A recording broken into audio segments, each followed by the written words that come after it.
The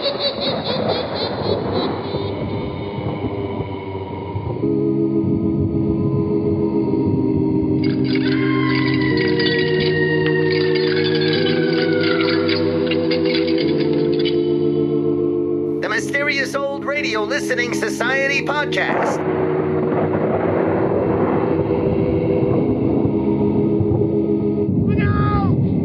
Welcome to the Mysterious Old Radio Listening Society, a podcast dedicated to suspense, crime, and horror stories from the golden age of radio.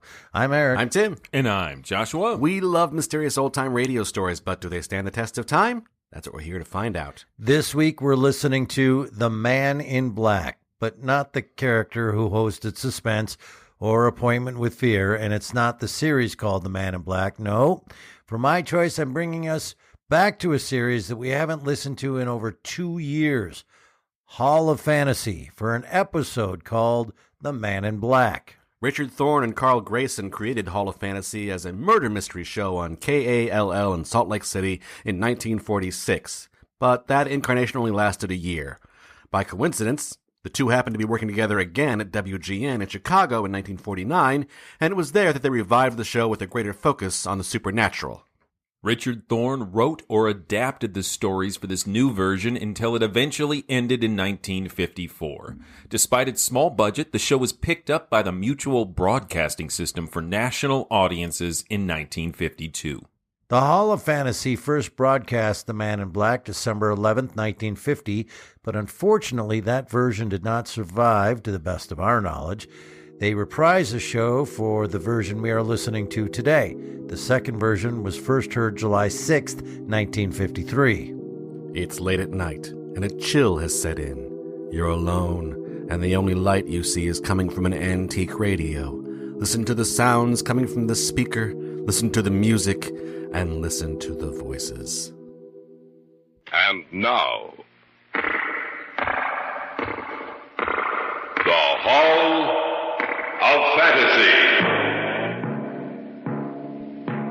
Welcome to the Hall of Fantasy. Welcome to the series of radio dramas dedicated to the supernatural, the unusual, and the unknown. Come with me, my friends. We shall descend to the world of the unknown and forbidden, down to the depths where the veil of time is lifted, and the supernatural reigns as king. Come with me and listen to the tale of The Man in Black.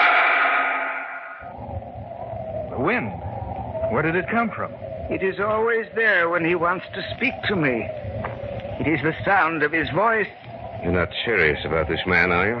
Take it as you will, my good sir. Put your own interpretation upon the words I have spoken.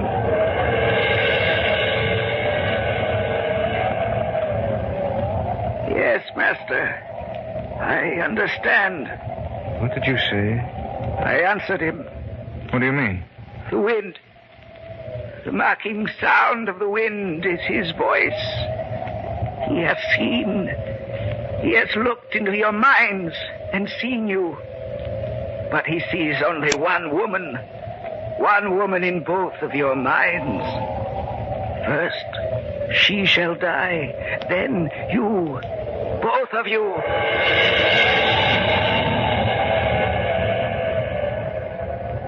Yes, master. I hear and obey.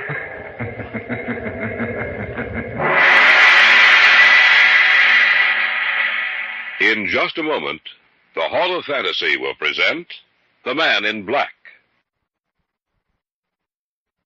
And now for our story.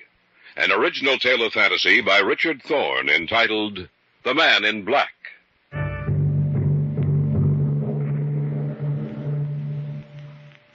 We live in a world which borders at times on the unreal. A world that cannot explain the various phenomena which seem to have neither beginning nor end. That subtle, fleeting power of perception which reveals itself to a human being only at infrequent intervals throughout his life. That sudden, sharp feeling that danger or death is near. These things mankind cannot explain. This sixth sense of warning never appears when we go about our everyday tasks, but only when we're faced with an insurmountable problem, imminent and deadly peril. Such is the tale of the Man in Black.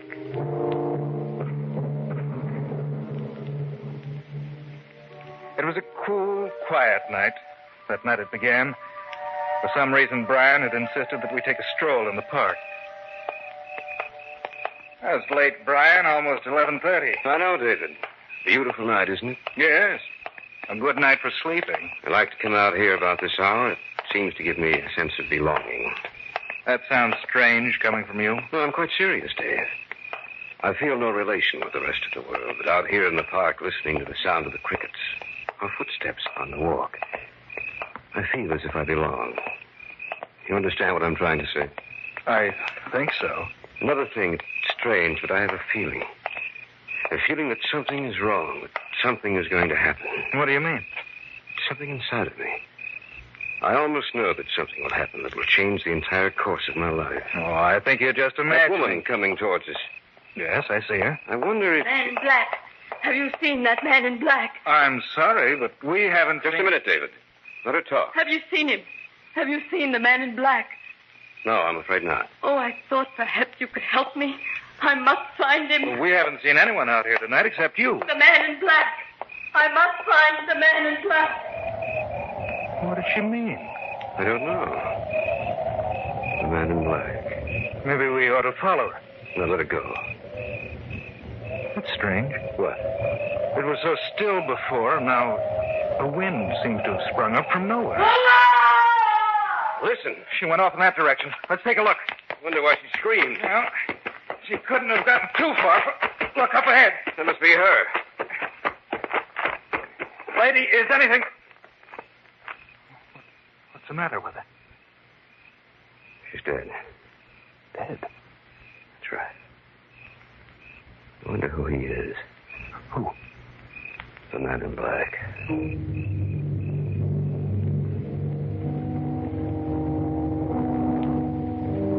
We called the police and told them everything we knew. There were no marks on the woman's body, nothing to indicate the manner in which she died. The police were inclined to believe she died from natural causes. But Brian and I felt there was something behind her death that concerned the Man in Black. I didn't see Brian for almost 2 weeks. At the end of that time, I received a call from Carol Deming, Brian's bride-to-be. Hello? David, I hope I didn't disturb you. Oh, of course not, Carol. David, Brian wants you to come to dinner tonight. Any particular reason? I think so. What is it, do you know? No, I'm not sure. David, I'm frightened. Brian's been so strangely mysterious lately. He seems obsessed with only one idea. Something about a man in black.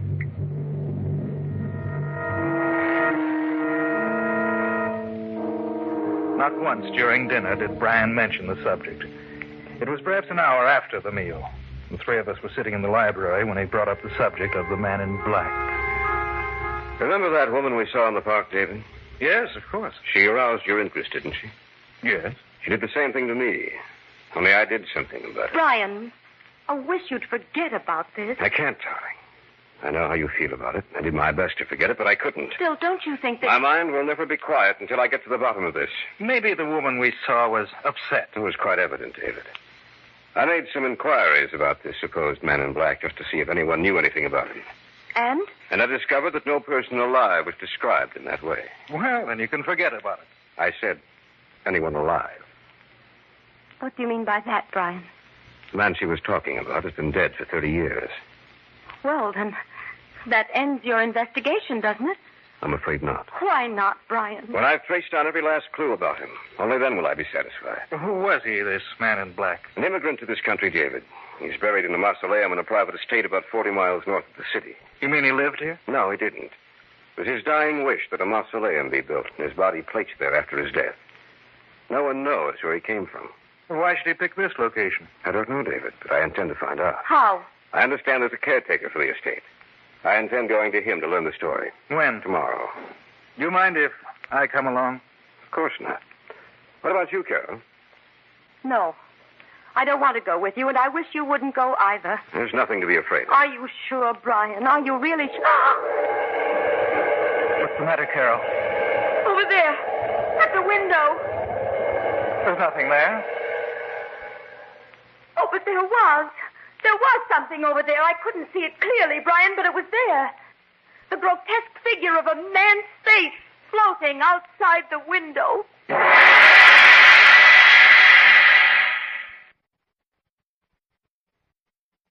Back now to our story. An original tale of fantasy by Richard Thorne entitled The Man in Black. Neither Brian nor I saw anything outside the window, and we put it down to Carol's imagination. She asked us again not to go out there, but Brian insisted, and in the end won out. The following day, in the late afternoon, we started out to the estate. This is the road that leads into the estate. It seems so lonely out here. Yes, doesn't it? Almost as if this little area was set apart from everything else. Maybe it's the day. Gray, overcast. Well, that all adds to it, of course. Up ahead, is that it? Yes. Well, that one building with that semicircle of trees behind it. I thought you said he was buried in a mausoleum. He is. You mean that's... I don't like this, Brian. Are you afraid? Maybe. Look, there's an old man standing in the doorway. Looks as if he were waiting for us. I wouldn't be surprised if he was. Well, let's go meet him. Maybe we ought to go back. Of course not. We've already come this far. We'd be crazy to turn back now. Good day, gentlemen. I've been expecting you. Please come to find out. No need to tell me. Just follow me, please. He said you would be here about this time. Who? I'll tell you later. So dark in here. Your eyes will become accustomed to it, the darkness. Just come with me. What do you think? I don't know. You said something? No, nothing at all. This is the room. Right in here. You wish to learn of the man in black. Am I correct? Yes. Can't we have more light? The candles burning in here don't throw off much light. I'm sorry, but that would be against his orders. Whose orders?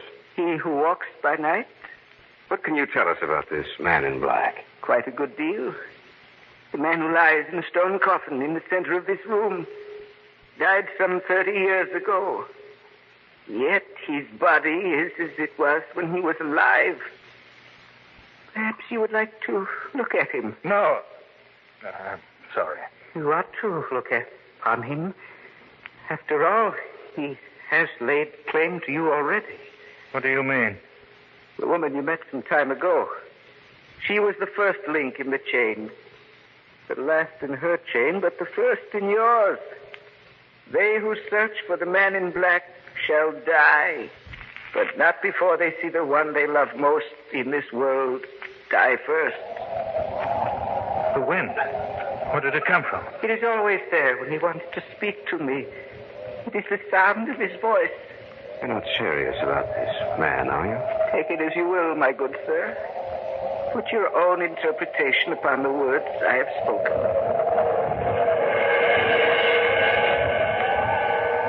Yes, master. I understand. What did you say? I answered him. What do you mean? The wind. The mocking sound of the wind is his voice. He has seen. He has looked into your minds and seen you. But he sees only one woman. One woman in both of your minds. First, she shall die. Then you. Both of you. Yes, master. I hear and obey. That voice. Where's that voice coming from? From his coffin. Stop now. Yes. He has stopped laughing. Your meeting is over now. But you will see him again quite soon. Remember to look for the man in black.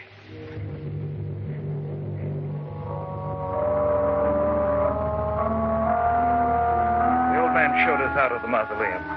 So cold and lifeless. So frightening to behold. We sat silent for some minutes as we drove back. But then Brian broke the unnatural quiet.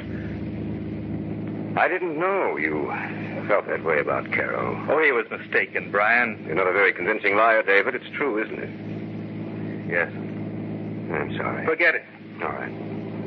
What do you think? About the story the old man told us? I hope he's crazy. What if he isn't? Then I don't know. I just don't know. When we get back to town, Dave, we'll pick up Carol and head for my place. Why? It's strange, but something tells me that what the old man said was true.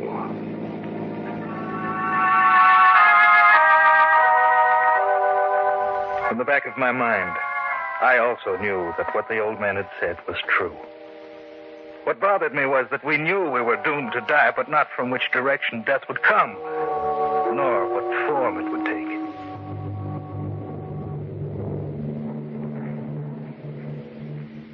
We phoned Carol from a little roadhouse just outside the city. She was waiting for us when we pulled up in front of the apartment building in which she lived. From there, it was only a short drive to Brian's place. And that's the story, Carol.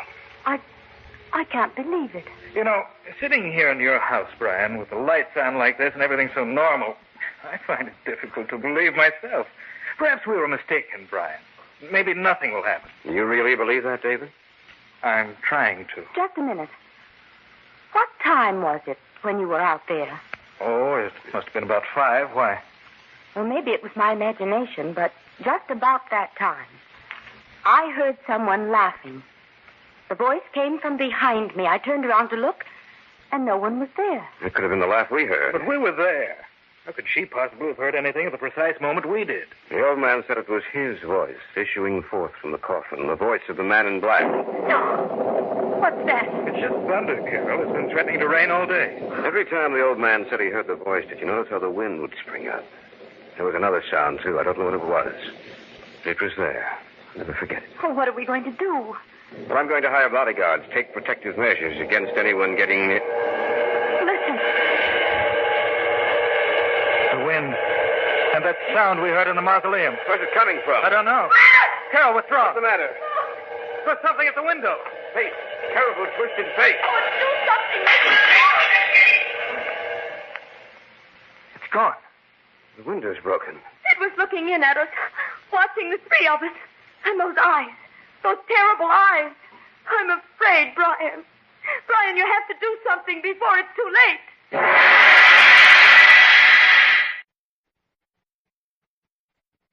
Back now to our story. An original tale of fantasy by Richard Thorne entitled The Man in Black.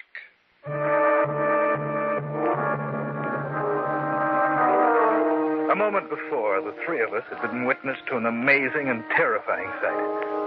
For outside the window, we had seen a face, distorted and twisted. The fire burning in its eyes bespoke death. I'm afraid, Brian. Brian, you have to do something before it's too late. Was that the same face you saw before, Carol? Yes, only now it was much clearer. What are we going to do, Brian? Maybe we should call the police. They probably wouldn't believe us. When I used a detective agency a few months ago, I'm going to call them. Telephone number should be here in my desk. Yes, here it is. Now, take it easy, Carol. But it's just that I'm so frightened. We'll be all right as soon as we can get some guards here. Radcliffe, is that you? This is Brian Conley. I want every available man you have to come out here tonight. You know my address. Yes, thank you. They'll be out here as soon as possible. Is Radcliffe coming? No, but we'll have 8 men here in the house to give us protection. We'll stay here, the 3 of us. That way we'll have a better chance. Oh, if only you hadn't been so interested in what that woman had to say, Brian. But I was, and I'm sorry. That's over and done with, Carol. I'm as much to blame as he is. Oh, I suppose we all are. There's nothing we can do except wait, Carol. But I'm sure the man in black won't call on us again. Not when we have help.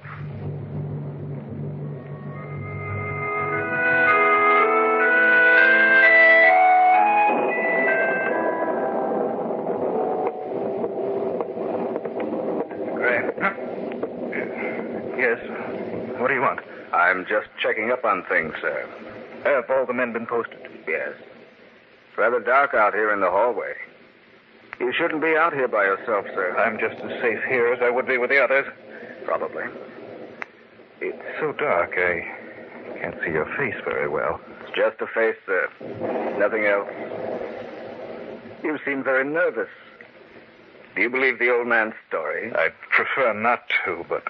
It is rather frightening, isn't it? Yes. Well, I'll continue on my rounds.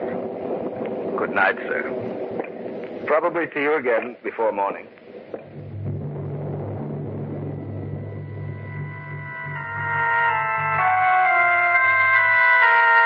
The guard somehow disturbed me. There was something unusual about him. In the gloomy hallway, I couldn't see his face. Of course, in the shadows, it was difficult to tell what color his clothes were. Who's that? David. You startled me. Are you alone down here? Yes. Where's Carol? She had a headache. Went upstairs for a nap. Well, she shouldn't be alone. There's a man stationed outside her door. So quiet in the house.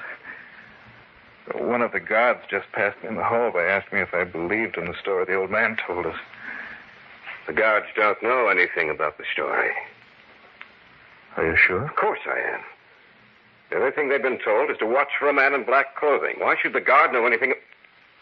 Did you see his face? What was he wearing? Well, it was too dark out there in the hallway. Of course, he might have heard something about it. No, he couldn't have. I didn't even tell Radcliffe the story. But how did he know it? Unless he was the man in black. There's something about him that seems so strange. I can't place it, but he frightened me. We better search the house. Listen. The wind again. That sound. He is here in the house. It was Carol's voice. Then that man wasn't a guard. Come on. Guard! Guard! Nobody answered. Carol, are you all right?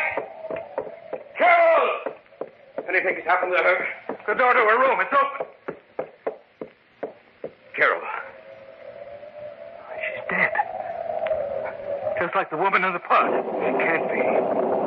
What happened to the guard outside her door? Happened to all of the guards in the house, Brian. Haven't seen a single one on our way up here.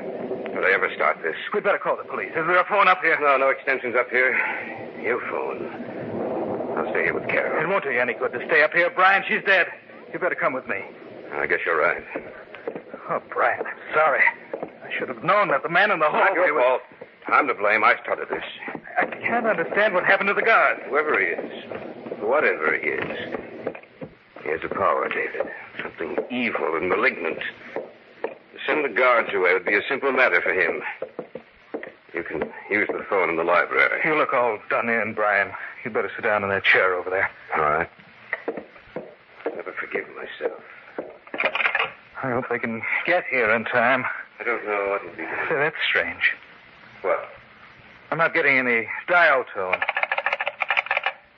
Something's wrong with the phone. Oh. What's the matter, Brian? Nothing. I can't get to the police. The lines must be down. Yes, there must be. I thought I heard you moan when I was trying to get to the police. You were mistaken.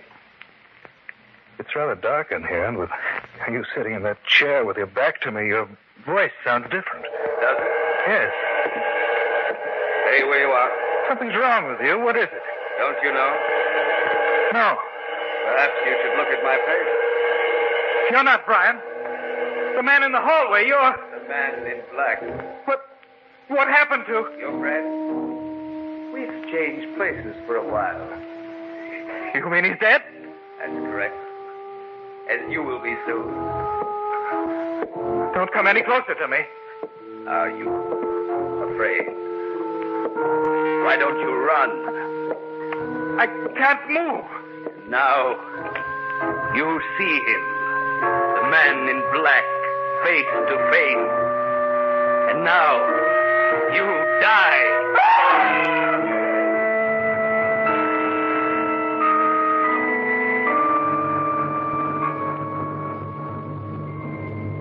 The wind, the knocking sound of the wind is his voice. The last link in the chain has been broken. Death will strike at those who search for the man in black. For he is dead.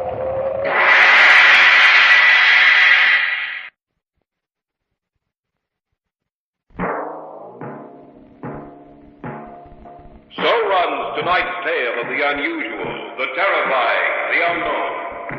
Join us again when next we journey down the corridors of the Hall of Fantasy to hear another strange tale of the supernatural. All characters and events portrayed in these programs are fictional, and any similarity to actual events or persons, living or dead, is purely coincidental.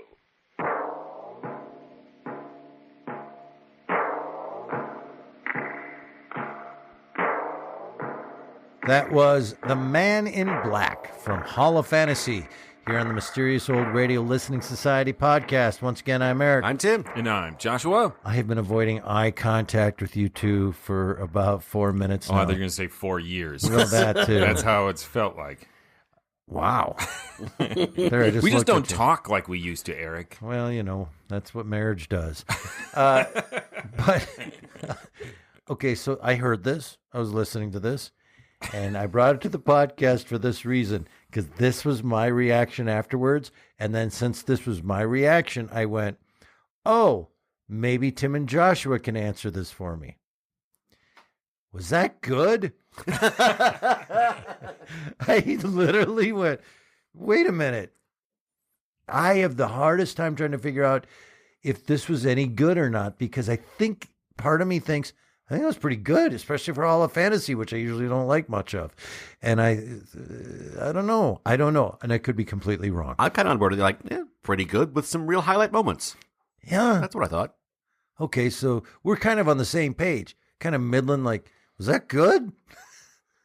I think I'm basically there with you. I mean, I think we've talked about Hall of Fantasy in this context before, that it's a throwback series. And it's got a witch's tale feel to it. Like the Witch's Tale or dark fantasy, because it is not a fully professional production, or at least it's not initially a national production, right? It's a local person trying to break into the business the way Scott Bishop did, the way Thorne is doing here, and the way Alonzo Dean Cole did. And I think Alonzo Dean Cole... Candy Matson. Yeah.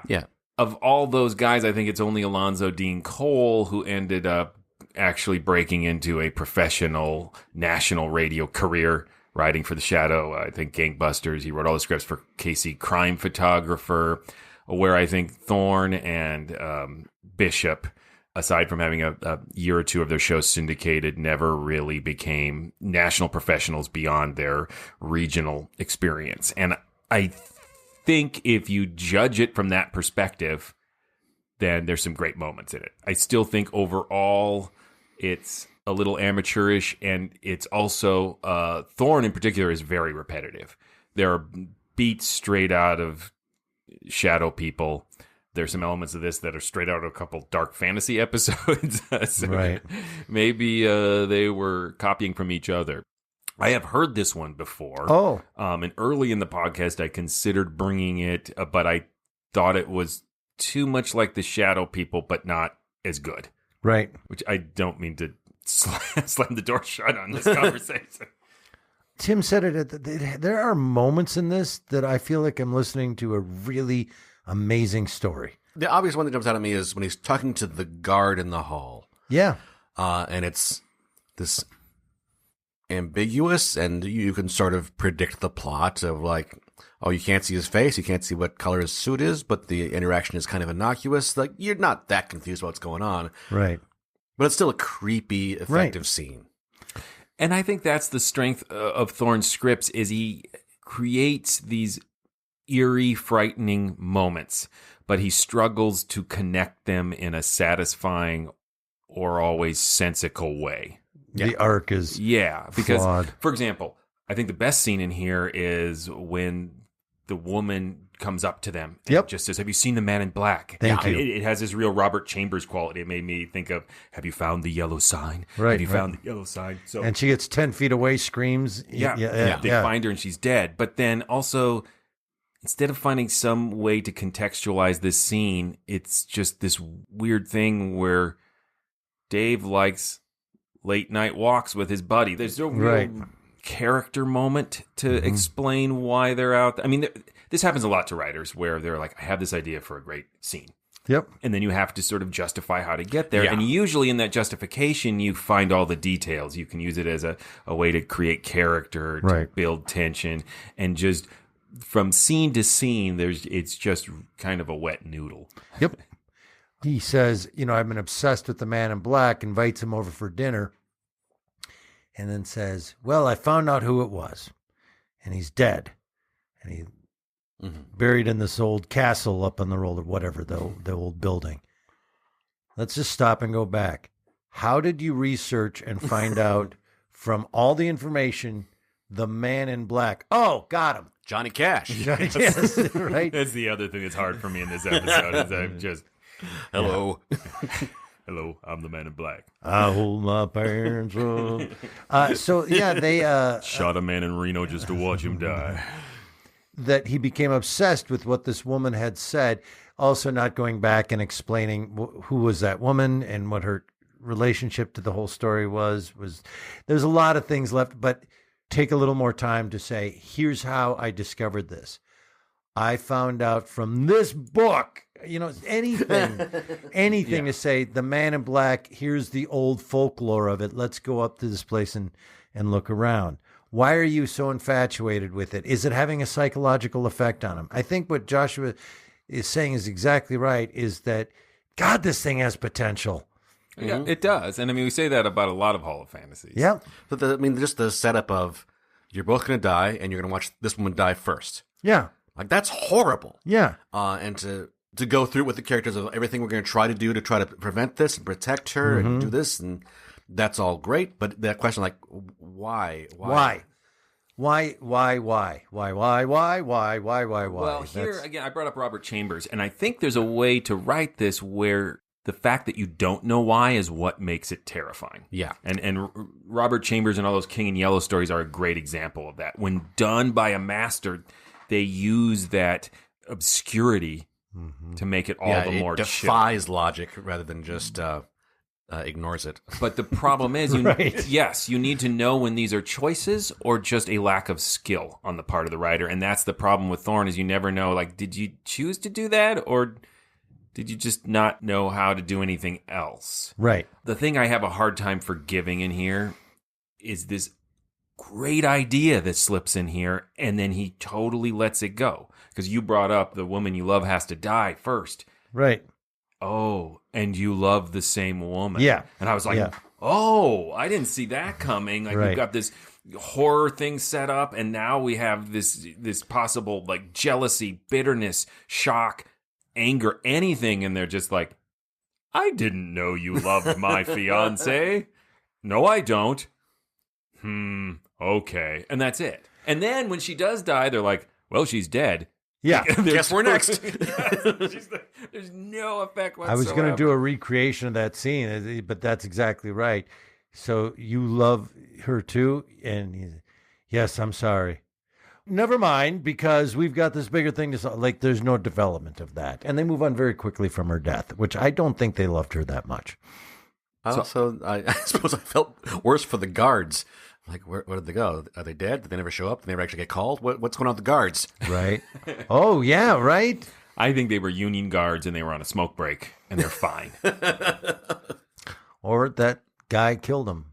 Yeah, there's a lot more to flesh out. Do you both understand how, listening to this, that I came away with this vague feeling of that was good? It's was that good? It's a variation on what we sometimes have with dark fantasy, of wandering into, like, this is good, I like this, and then you kind of wander out and, like, no, nothing's happening, and it's kind of weird and vague, and then wander into, oh no, this is good. Right. Yeah. It's a lot like a campfire story. You need to 100% buy in and want to be scared by it. Mm-hmm. It's not going to convince you to be scared. You need to listen to it late at night with the lights out, in bed. Hopefully it's storming outside. It just needs a lot of help. With a stranger in the room with you. And when the lightning flashes, there's a man with a knife standing over you. I mean, just for the mood. Scary. I will tell you, late at night, it was storming out. I listened to this. Yeah. Oh. Maybe that had the effect on me. And we were close to Halloween, and I was like, oh, this is a fun Halloween-y type story. You know what happened to me on Halloween? Did you get murdered? No. I was home, and the power went out. Ooh. It's like, oh, that's a bummer. And then just it starts trickling into my head, like, oh, it's Halloween. I got to go in the basement. Well, this will be either a quick little simple 10-minute chore or the last thing I ever do. Right? 10 minutes. And you fell down the stairs. You walked into a horror movie. Yes. It's like, if I'm watching a horror movie and it's Halloween, the power goes out, like, don't go change the circuit. I mean, don't be an idiot. That story, I think, was better than this. Tim's story was better than this. This is He Who Follows combined with Shadow People, too, because the caretaker scene is just almost, the curse is slightly different, but otherwise is straight out you're right. of He Who Follows Me. Yep. Or He Who, I can't remember. But it's the guy that is behind me. He Who Awkwardly Lingers. Right. Is the name of it. You should go. Yeah, bringing this episode to the podcast was an absolute and total risk. I had others on my list, and I'm glad I didn't choose those because I had A Quiet Please on my list, and it turns out Joshua has A Quiet Please coming up, so good. You know what I mean? Yeah. Like, it fits well within this block that we're recording. Yeah. Even if I don't sit here and praise this episode for all its greatness, I love the little nice scenes. Like, those are nice little jewels. Yeah. Another great scene to balance out our digs with our praise here is, I can't remember which one. I think it's Brian. It's right toward the end. He sits down in the chair, and there's just this creepy little sigh from him in the background. Oh, yeah. Like he's being entered. His body's being entered. And then Dave asks him a question or something, and his voice is completely changed. And the man in black says, I borrowed his body. And that's just a really eerie, creepy scene. Just has zero to no connective tissue from moment to moment. But we can't sit here and say what a great episode this was, but it had a lot of good stuff. Exactly. I think the ending made me kind of go, oh, and you're exactly right. It's that quick moment where audibly, verbally, the actor makes it sound like he's been taken over. Let's vote. I don't have anything nice to say about it. I just brought this for that one question. Was this good? And the answer seems to be no, but it had its moments. I don't even know if I would say this doesn't stand the test of time. The flaws that exist here aren't matters of going bad over time or just not holding up. I think it just has some narrative flaws. It's not a classic, but I enjoyed it, and I think anyone else who listened to it would probably have a similar reaction of, right? Yeah, it's hard to slot it into one of our categories because half of it does not stand the test of time, and the other half is worth stealing. Right? Yes. Okay. That is a good point. That is exactly what I was going to follow up with. There are things in this I would like to steal. Yeah. Elements that I'd like to. That's a great concept. I'm going to put that in a story. And maybe that's the whole script is we steal elements from Richard Thorne's script and he comes back from the dead and follows us. This isn't that bad of an idea, Scrimshaw. So, I mean... But, he would chase us one place to another and we'd ask him, how did you get from there to here? I don't know. I did some vague research. It's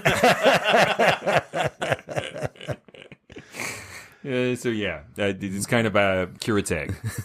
Worth stealing, I think, is a fine category. Worth stealing, worth rewriting, or how about we have a category, well, that happened. Yeah, but I'll tell you this. For me, timpani drums. Oh, yeah. That forgives a lot. I just love that. God, it's a great opening, isn't it? Yeah. It's a great opening. Yeah, if you're ever not sure of the quality of some work you're doing, add timpani drums. There was, when I was doing a little bit of research on Hall of Fantasy, some question as to who the announcer was. There was one website that said they were heard from someone who claimed to be, I think it was Thorne's grandchild, who said that it was Thorne doing the announcing. So that's unverified, but that was a thing I read on the internet, so almost kind of true. Who was on the drums? I don't know. Buddy Rich. Neil Peart. Yeah, let's start that rumor. Tim, tell him stuff. Please go visit ghoulishdelights.com. You can let us know what you thought of this episode. You can vote in polls. You can leave us a comment. You can send us a message. You can also, visit our social media pages by clicking on links to our social media pages. You can get swag at our Threadless store, and you can get a link to our Patreon page. Yes, go to patreon.com/themorals, and please support this podcast. We really do appreciate it. In all honesty, it really is what makes this podcast possible. And in return for your generous support, we offer a lot of bonus materials. We have lots of podcasts at this point on there for people to listen to. So you become a member and instantly you get access to a lot of great content, from podcasts to happy hours with us to my Mysterious Old Book Club to videos of our live shows. We've done a number of annual Halloween specials that are a lot of fun. Eric's check us Sid out. and Marty Croft thing that he's going to... Is that coming? that he promised and guaranteed is going to happen. Yep. All right. Hooray! It's a 24-hour Sid and Marty Croft marathon that you're hosting. Croftathon. Yeah, so we're expanding it a little. As long as people don't mind, like, the part of me that's on camera watching it with them every now and then is actually asleep. Yeah. Hey, if you'd like to see us performing live, the Mysterious Old Radio Listening Society Theater Company performs pretty much monthly, doing live radio and audio drama on stage. We do classic recreations of old-time classic radio shows, and we also do a lot of our own original work. If you'd like to know and see what we're performing and where we're performing each and every month, just go to ghoulishdelights.com, and there you will see that information. And if you can't make it because you're not in that town or that city at that time, being a Patreon means that we film them and you get to watch them because you're a Patreon. Yay! How's that? Was that better? Oh, that was much better than last week. Okay, good.